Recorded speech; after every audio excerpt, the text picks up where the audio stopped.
The pink envelope lay on the kitchen counter like a bruise on pale skin, its edges sharp enough to cut through the morning's calm.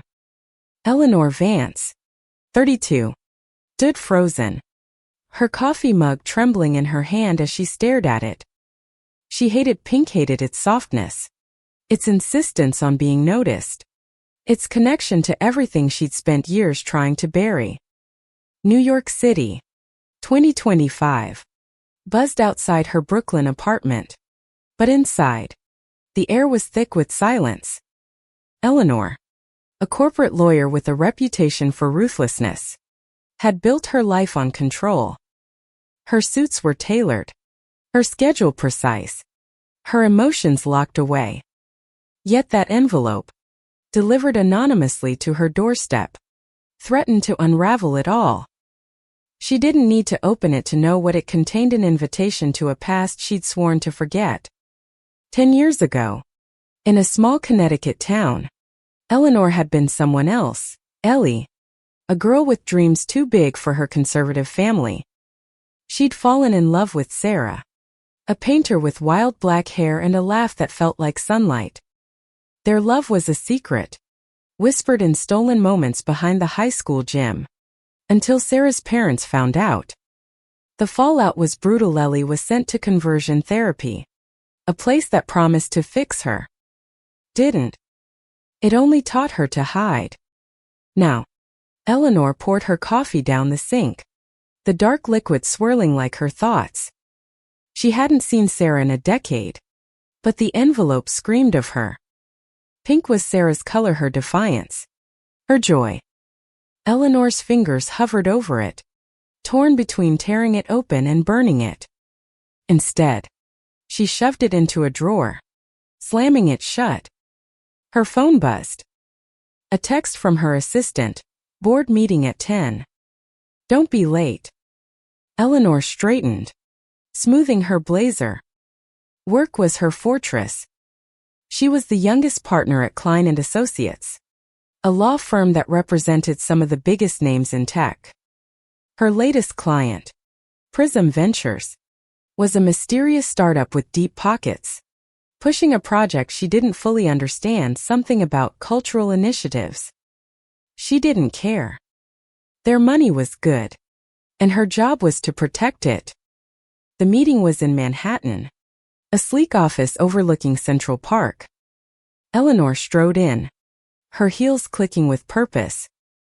The boardroom was filled with suits, but one figure stood out, a woman in her late 20s, with sharp cheekbones and a rainbow pin on her lapel. She introduced herself as Mia, Prism's community liaison. Her gaze lingered on Eleanor a moment too long, and Eleanor felt a jolt, something between recognition and unease. "We're funding a movement," Mia said, her voice steady but charged.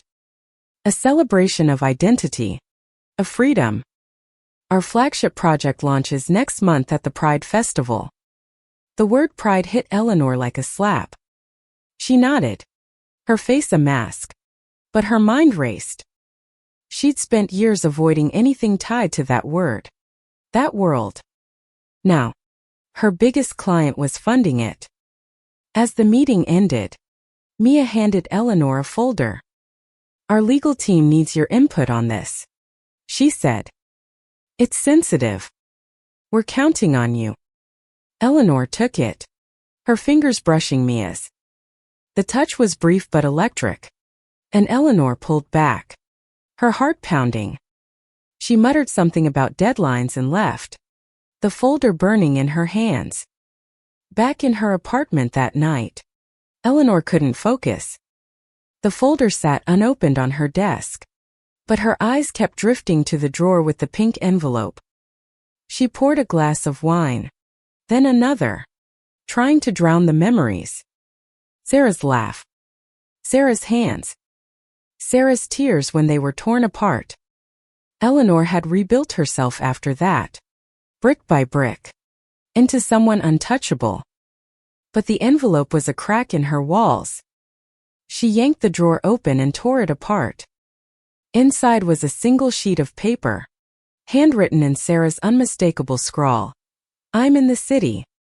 I need to see you. Please. No address. No number, just a time and place, tomorrow. AP. The Rusty Anchor.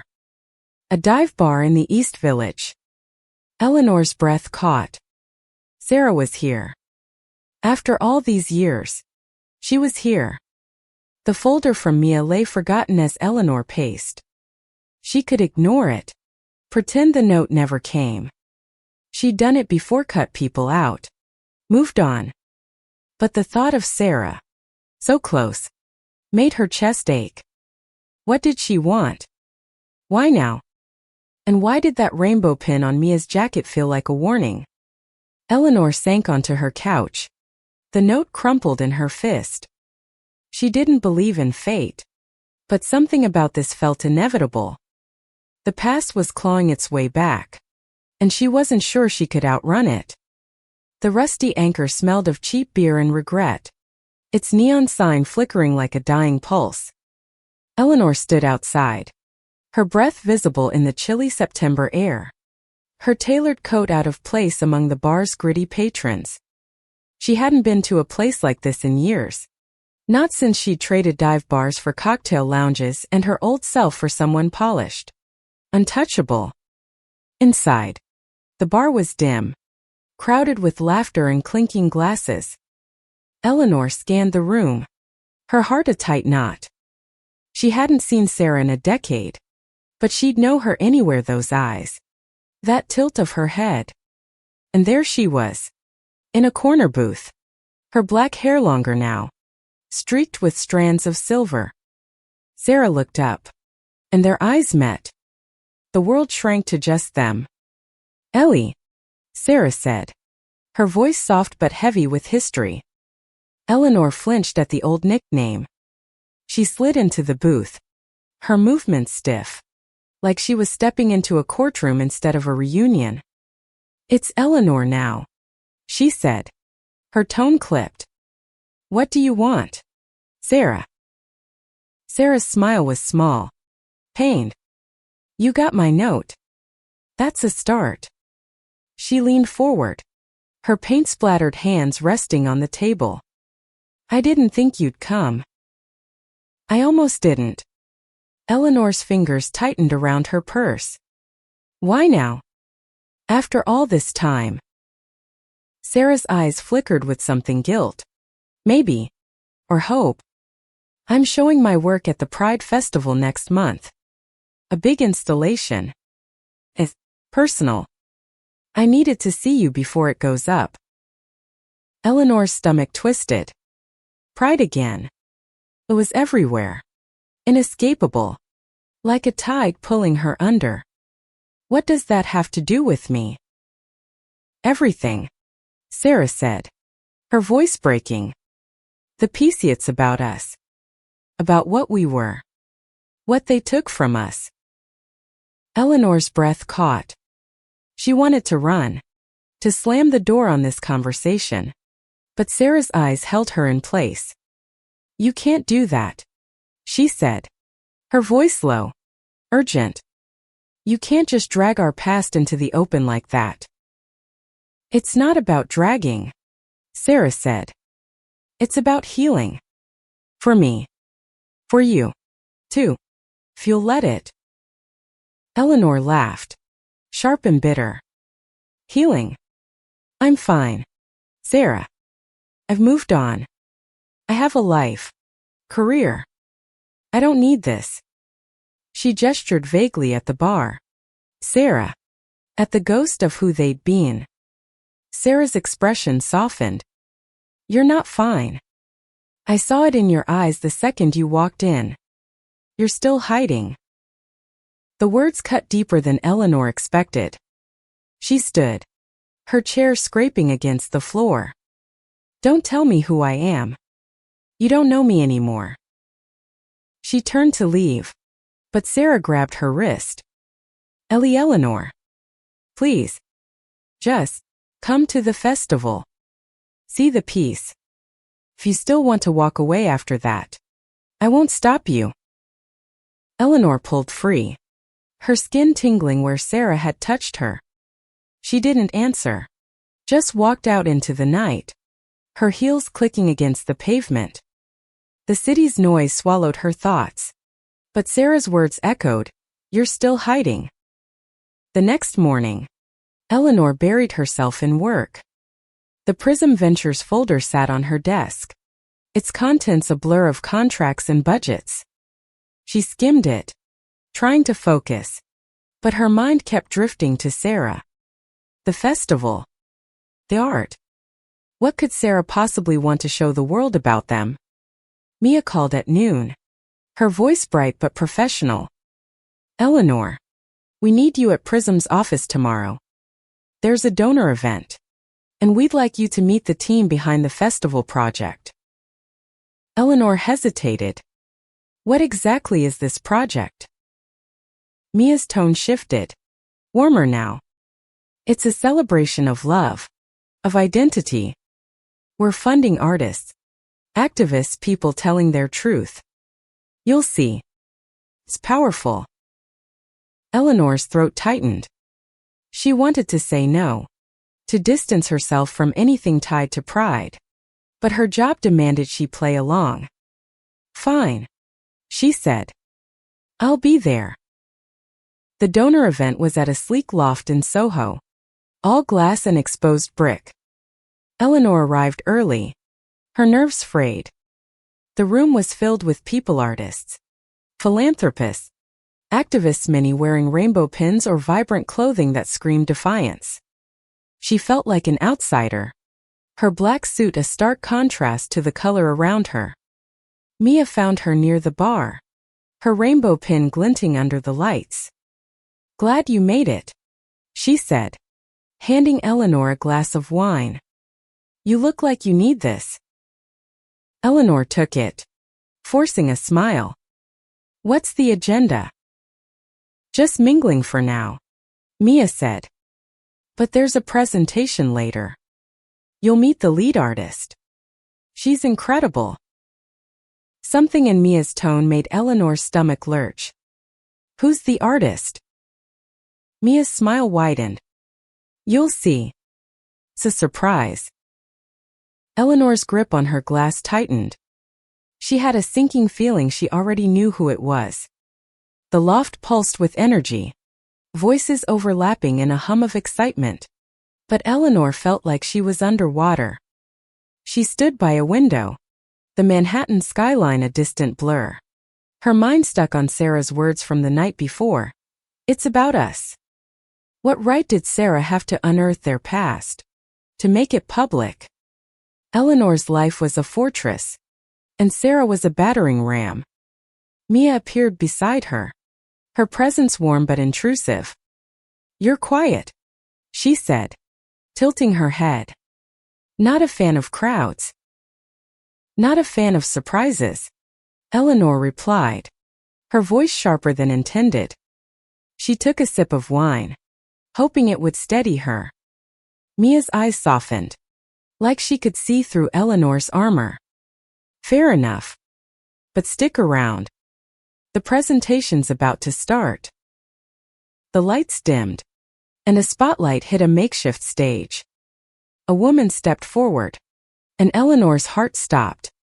Sarah.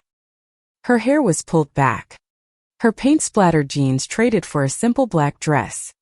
But it was unmistakably her. The crowd hushed as Sarah began to speak. "My work is about truth," Sarah said, her voice steady but laced with emotion. "It's about love that was silenced, about identities forced into shadows. This piece, Unbound Colors, is for everyone who's ever had to hide who they are."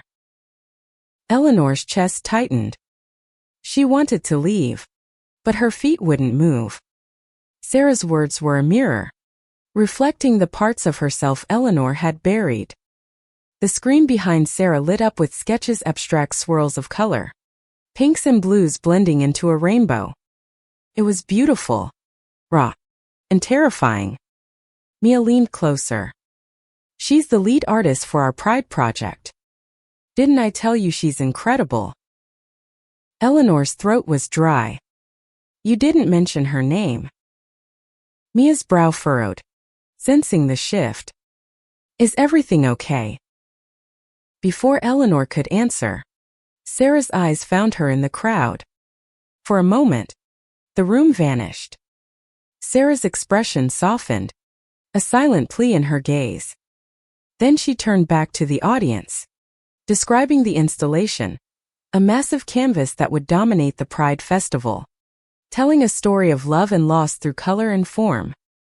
Eleanor couldn't breathe. She excused herself, slipping into a quiet hallway. Her hands shook as she leaned against the wall. Sarah's art was about them, their love, their pain, their secrets. And Eleanor, through Prism Ventures, was funding it. The irony was cruel. Mia followed her. Eleanor, what's wrong? You look like you've seen a ghost. Eleanor forced a laugh. I'm fine. Just needed air. Mia didn't buy it. She stepped closer, her voice gentle. You don't have to tell me, but I'm here. This project, it stirs up a lot for people. Supposed to.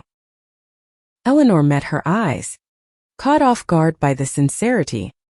Mia was younger, maybe 28, but there was a quiet strength in her, a confidence Eleanor envied. Why do you care so much about this? Eleanor asked, deflecting. This whole pride thing. Mia smiled, touching the rainbow pin on her jacket. Because I spent too long hiding who I am. This is my way of fighting back, of helping others do the same. Eleanor looked away, the words hitting too close. She'd spent years convincing herself she didn't need to fight, that she'd won by building a life where no one could hurt her. But standing here, with Sarah's art looming and Mia's honesty cutting through her, she felt exposed. The rest of the event was a blur. Eleanor stayed, her professionalism a shield, but Sarah's presence was a weight she couldn't shake. When it ended, Sarah approached her, tentative but determined. Can we talk? Sarah asked. Somewhere private. Eleanor wanted to say no, but the pull of their history was too strong. They ended up in a small cafe nearby, the kind with mismatched chairs and too loud music. Sarah ordered tea. Eleanor stuck with water, needing clarity. I didn't know you were involved with Prism, Sarah said, during her tea. When I saw your name on the donor list, I had to reach out. You should have warned me, Eleanor said, her voice low. You're putting our lives on display. My life. Sarah's eyes glistened. I'm not trying to hurt you. This piece, it's my truth. Our truth. I can't keep pretending it didn't happen. It's not my truth anymore, Eleanor snapped. I moved on. You should, too. Sarah flinched but didn't back down. You think you moved on. You're still running. Ellie. You're funding a Pride Festival, and you can't even say the word.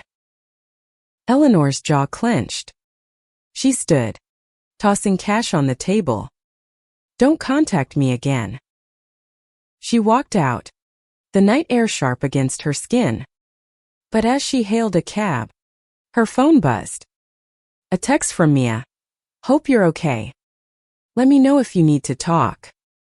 Eleanor stared at it, her thumb hovering over the reply button. She didn't respond, but she didn't delete it either. Eleanor's apartment was too quiet, the kind of silence that amplified every thought she tried to suppress. She stood at her window, the city's lights blurring into a kaleidoscope of regret. Sarah's words clung to her like damp clothes. You're still running. She hated how true it felt. Work was her refuge, but even that was tainted now. Prism Ventures consumed her days, their pride project creeping into every email, every meeting. Eleanor buried herself in contracts, parsing legal jargon to avoid the bigger questions. But the folder on her desk, the one Mia had given her, felt like a ticking bomb. She hadn't opened it since the donor event, afraid of what it might reveal about Sarah's art, about herself. On Monday, she met Mia at Prism's office to review the festival's legal framework. Mia was all business, but her warmth was disarming. She wore a different rainbow pin today, smaller but no less bold. "You've been quiet," Mia said as they sat in a glass-walled conference room. "Everything okay?" "Fine," Eleanor lied, flipping through documents. "Just busy." Mia raised an eyebrow but didn't push. They worked through sponsorship agreements, but Eleanor's mind wandered. She kept seeing Sarah's face in the cafe, the way her voice cracked when she said our truth. It was a truth Eleanor had spent years rewriting, convincing herself she was better off alone. That evening, she finally opened the folder. Inside were plans for the Pride Festival, budgets, schedules, and a detailed description of Sarah's installation. Unbound Colors was more than a painting, it was a multimedia piece, with audio recordings of anonymous queer voices sharing their stories, layered over a canvas of vibrant hues. The description mentioned a central narrative of two women, their love torn apart by societal pressure. Eleanor's hand shook as she read. It was their story, stripped bare for the world to see. She poured a whiskey, the burn grounding her. She wanted to call Sarah, to scream at her for exposing them. But another part of her, the part she'd silenced long ago, wanted to know what Sarah's art would say. Would it capture the joy of their stolen kisses, the pain of their separation, or the shame Eleanor still carried, despite her polished life? Her phone buzzed. Another text from Mia. "Saw you left early. Want to grab coffee tomorrow? No work talk. Promise." Eleanor stared at it, her pulse quickening. Mia's persistence was unsettling, but there was something about her openness, her ease that drew Eleanor in. She typed a quick "sure" and hit send before she could overthink it. The coffee shop was in Williamsburg, trendy but unpretentious. Mia was already there, her hair pulled back, a sketchbook open on the table. "You came," she said, grinning. "I was half expecting you to cancel." Eleanor sat, feeling out of place in her tailored blazer. "I keep my word." Mia laughed, a sound that eased the tension in Eleanor's chest. They talked about nothing important: New York's chaos, bad coffee, Mia's love for street art. But then Mia's tone shifted. "You don't seem thrilled about the festival. Most people would kill to work on something this big." Eleanor hesitated. "It's just a job." "Is it?" Mia's eyes searched hers. "You seem, I don't know, guarded. Like there's something you're not saying." Eleanor's instinct was to shut down, to deflect with a sharp retort. But Mia's gaze was steady, not accusing, just curious. "It's complicated," Eleanor said finally. "The artist Sarah. We have history." Mia's expression softened. "That explains a lot.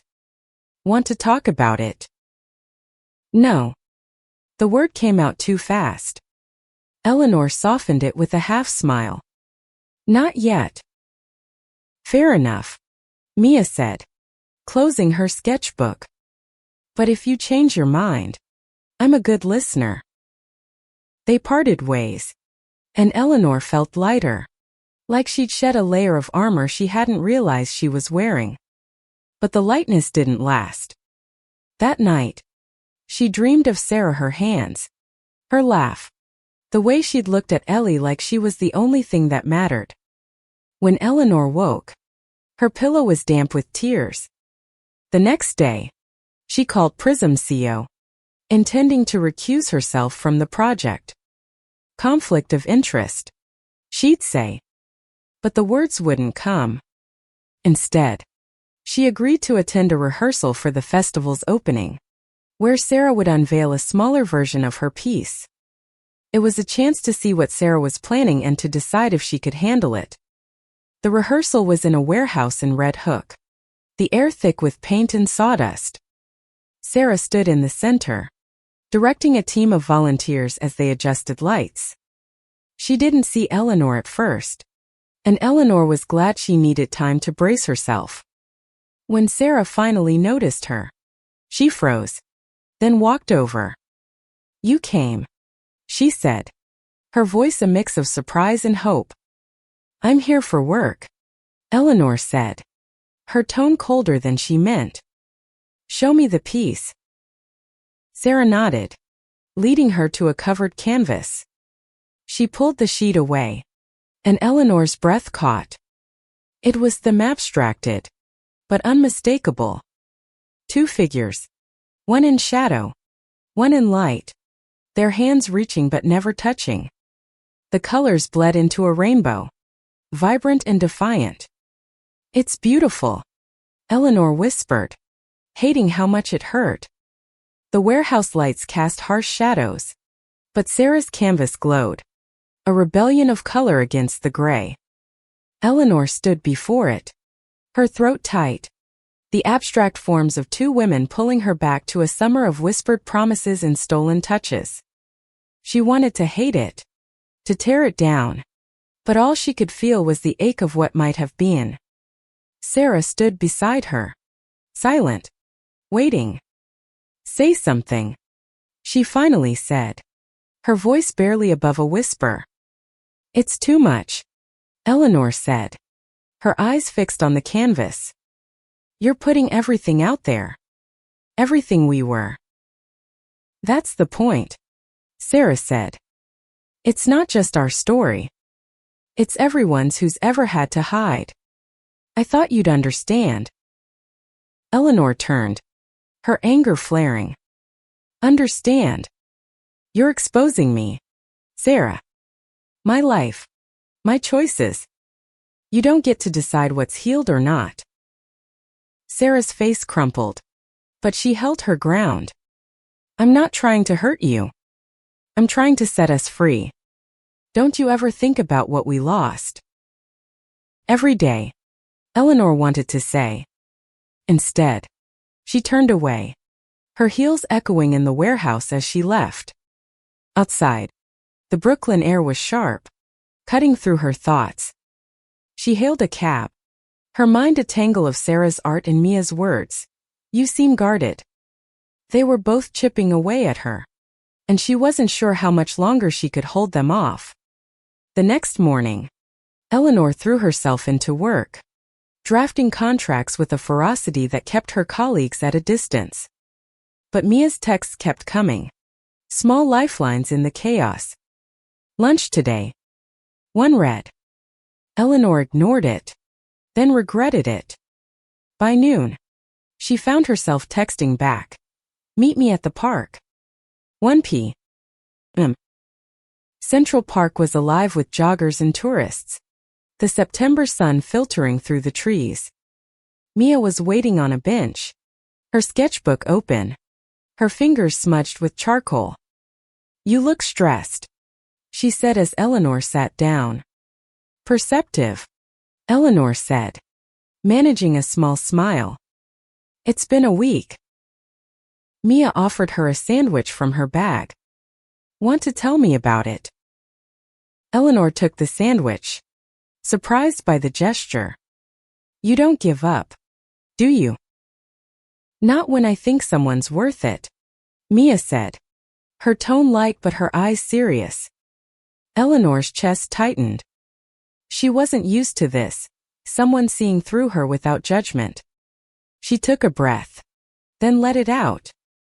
"The artist, Sarah. She was my first love.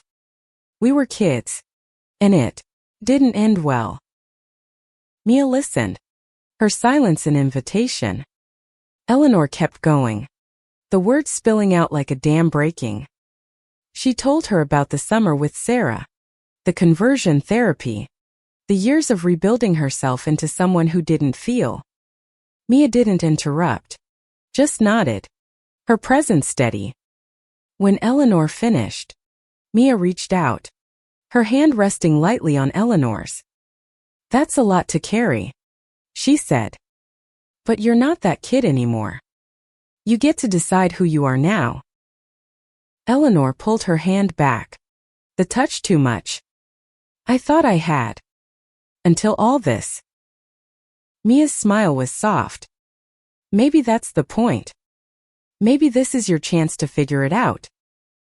They sat in silence, the park's noise fading into the background. Eleanor felt raw, exposed, but not unsafe. Mia's openness was a contrast to Sarah's intensity, and it stirred something in Hera's curiosity, a longing she hadn't allowed herself in years. That night, Eleanor couldn't sleep. She pulled out the Prism folder again, reading every detail about Sarah's installation. The budget was massive, funded partly by her firm's efforts. She'd been so focused on the legal side that she hadn't realized how much she was enabling, how her work was bringing Sarah's truth to life. The next day, she went to another festival rehearsal, unable to stay away. Sarah was there, adjusting a speaker for the audio component. When she saw Eleanor, her face lit up, then dimmed with caution. "You're back," she said. "I needed to see it again," Eleanor admitted. "The piece is powerful." Sarah's eyes softened. "Will you come to the festival? Please. I need you to hear the voices, not just see the colors." Eleanor hesitated. "I don't know if I can." Sarah nodded, like she'd expected it. "Just think about it. That's all I ask." As Eleanor left, her phone buzzed. "Me again, you okay after today?" Eleanor smiled despite herself. She was starting to rely on these messages, on Mia's quiet strength. But with the festival looming, and Sarah's art pulling her back to a past she'd buried, Eleanor felt like she was standing on a fault line, waiting for it to crack.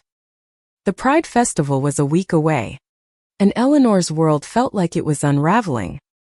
Her days were a blur of meetings and contracts, but her nights were haunted by Sarah's canvas and Mia's voice. She stood in her apartment, staring at the pink envelope she'd fished out of the trash, its edges worn from her indecision. She hadn't opened it again, but she didn't need to. Sarah's words were burned into her mind. She met Mia for coffee again, this time at a small place in the West Village. Mia was sketching when Eleanor arrived, her hands moving with a confidence that made Eleanor envious. "You're always drawing," Eleanor said, sitting across from her. "It's how I make sense of things," Mia said, closing her sketchbook. "What's your way?" Eleanor laughed, a hollow sound. "Work. Whiskey. Avoiding everything else." Mia's eyes held hers. "That's not a life, Eleanor. That's survival." The words hit like a punch. Eleanor looked away, her fingers tracing the rim of her coffee cup. "Maybe that's enough." "It's not," Mia said softly. "I see you, Eleanor. You're carrying something heavy, but you don't have to do it alone." Eleanor's throat tightened. She wanted to argue, to retreat behind her walls, but Mia's sincerity was disarming. "You don't know me," she said, but the words lacked conviction. "I'd like to," Mia said, her voice steady. "If you'd let me." For the first time in years, Eleanor felt the stir of something new, not the sharp pain of Sarah's memory, but a quiet warmth. She didn't know what to do with it, so she changed the subject. "Tell me about the festival. What's your role?" Mia leaned back, her enthusiasm infectious. "I connect the artists with the community. Make sure their stories get heard. Sarah's piece, it's the heart of it all. It's going to change people." Eleanor's stomach twisted. Change them how? By showing them they're not alone, Mia said. That their love, their pinate matters. Eleanor nodded, but her mind was elsewhere. She was funding this, enabling Sarah to tell a story she wasn't ready to face. And yet, Mia's words made her wonder if she'd been wrong to hide for so long. The day of the festival arrived. A crisp September morning with the sky too blue for the storm in Eleanor's heart. She hadn't committed to going, but her feet carried her to the festival grounds in Hudson Yards. The air was alive with music, laughter, and color rainbow flags everywhere. A sea of defiance and joy. Eleanor felt like an intruder, her black coat a stark contrast to the vibrancy around her. She found Sarah's installation near the center, a massive canvas surrounded by speakers. People were gathered, their faces rapt as the audio played, voices sharing stories of love, loss, and resilience. Eleanor recognized one voice immediately, Sarah's, raw and unguarded, recounting their summer together, the pain of being torn apart. Then another voice, familiar, but impossible. It was her own, from a recording she didn't remember making. A desperate confession of love from a decade ago. Eleanor's knees buckled. She stumbled back, her breath shallow. Sarah had kept that recording, had woven it into her art. The betrayal cut deep, but so did the truth in her own voice, the love she tried to erase. Mia found her, her face etched with concern. Eleanor, what's wrong? You knew, Eleanor said, her voice shaking. You knew it was about me. Mia's eyes widened. I didn't. I knew Sarah's piece was personal, but not this. She reached for Eleanor's hand, but Eleanor pulled away. I can't do this, Eleanor said, turning to leave. But the crowd pressed in, and she was trapped, forced to face the installation. The canvas seemed to pulse, its colors a mirror of her buried emotions. She wanted to scream, to run, but something held her there, the weight of her own voice, echoing through the speakers. Sarah appeared, her face pale. Eleanor, I'm sorry. I should have told you about the recording. You think. Eleanor's voice was sharp, but it cracked at the edges. You had no right. I know, Sarah said, tears in her eyes. I needed to show the world what we went through, what we could have been. Eleanor shook her head, her anger giving way to exhaustion. I'm not that person anymore. Sarah stepped closer. Maybe you are. Maybe you're just scared to be. The words hung between them, heavy with truth. Eleanor turned away, her eyes burning. She pushed through the crowd, needing air, needing distance. But as she reached the edge of the festival, she saw Mia, standing quietly, watching her. You don't have to run, Mia said, her voice gentle but firm. Eleanor stopped, her chest heaving. For the first time, she wasn't sure she wanted to. The festival's noise faded as Eleanor stood at its edge, the Hudson River glinting in the distance. Mia's words, you don't have to run, echoed in her mind, a challenge she wasn't sure she could meet. Her life had been a series of escapes, each one building a stronger wall. But now those walls were crumbling, and she didn't know who she'd be without them. She turned back, catching sight of Sarah's installation in the distance. The canvas was a beacon, its colors unapologetic, its voices hers included, demanding to be heard. Eleanor's heart pounded, torn between fleeing and facing it. Mia stood nearby, not pushing, just present, her rainbow pin a quiet defiance. Eleanor took a step toward the installation, then another. The crowd parted, and she found herself standing before it again. the voices washing over her. Her own words, young and raw, spoke of a love she'd buried. I'd give anything to be with you, Sarah. Anything. Tears stung her eyes. She hadn't remembered saying that. But hearing it now, she felt the truth of it in her bones. Sarah appeared beside her, her expression a mix of hope and fear. You stayed, she said softly. I don't know why, Eleanor admitted, her voice barely audible. It hurts. Sarah nodded, her eyes glistening. I know. But it's honest. And it's beautiful, isn't it? Eleanor looked at the canvas, at the figures reaching for each other, forever caught in that moment of almost touching. It is, she said, the admission tearing something open inside her. But it's not just ours anymore. You gave it to the world. I had to, Sarah said. Not to hurt you, but to honor us. To show people they can survive. Eleanor's throat tightened.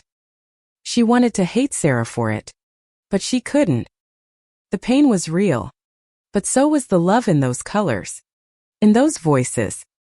It was a love that had shaped her, even if she'd spent years denying it. Mia joined them, her presence a quiet anchor. You okay? She asked Eleanor, her voice gentle. Eleanor shook her head, then nodded, a small laugh escaping her. I don't know. But I'm here. Mia smiled, touching her arm lightly. That's a start. The festival continued around them, a celebration of lives lived out loud. Eleanor felt out of place, but less like an intruder now. She stayed until the sun began to set, watching as people gathered around Sarah's piece. Some crying, some smiling, all moved. It was bigger than her. Bigger than Saraha's story that belonged to everyone who'd ever felt unseen. That night, Eleanor invited Mia to her apartment. They sat on the couch, glasses of wine in hand, the pink envelope on the coffee table like a relic. I hated these, Eleanor said, nodding at it. They reminded me of her. Of everything I lost. Mia listened, her silence inviting. Eleanor kept going, telling her about the conversion therapy, the years of building a life that felt safe but empty. Mia didn't judge, didn't offer platitudes, just let her speak. When Eleanor finished, Mia set her glass down. You're not lost anymore, she said. You're finding your way. It's messy, but it's yours. Eleanor's eyes burned. She reached for Mia's hand, and this time, she didn't pull away. The touch was soft, grounding, a promise of something new. Not Sarah's fire, but a quieter warmth, one that felt possible. The next morning, Eleanor went to her office and drafted a new contract for Prism, ensuring their funding was secure. She didn't recuse herself, she couldn't. This project, Sarah's art, was part of her now, whether she liked it or not. She was still afraid, still guarded, but she was done running. Weeks later, she met Sarah for coffee, a tentative truce. I'm proud of you, Eleanor said, the words heavy but true. Your art, it matters. Sarah smiled, tears in her eyes. So do you, Ellie. Eleanor didn't correct her this time. She was starting to feel like Ellie again, just a little. And when she saw Mia later that day, her sketchbook open, her laugh bright, Eleanor felt a spark of something she hadn't felt in years, hope. The pink envelope stayed on her table. No longer a bruise but a reminder of pain. Yes, but also of love. Of resilience. Of the woman she was becoming. She'd funded a flag she'd once feared. And in doing so, she'd begun to unfurl her own.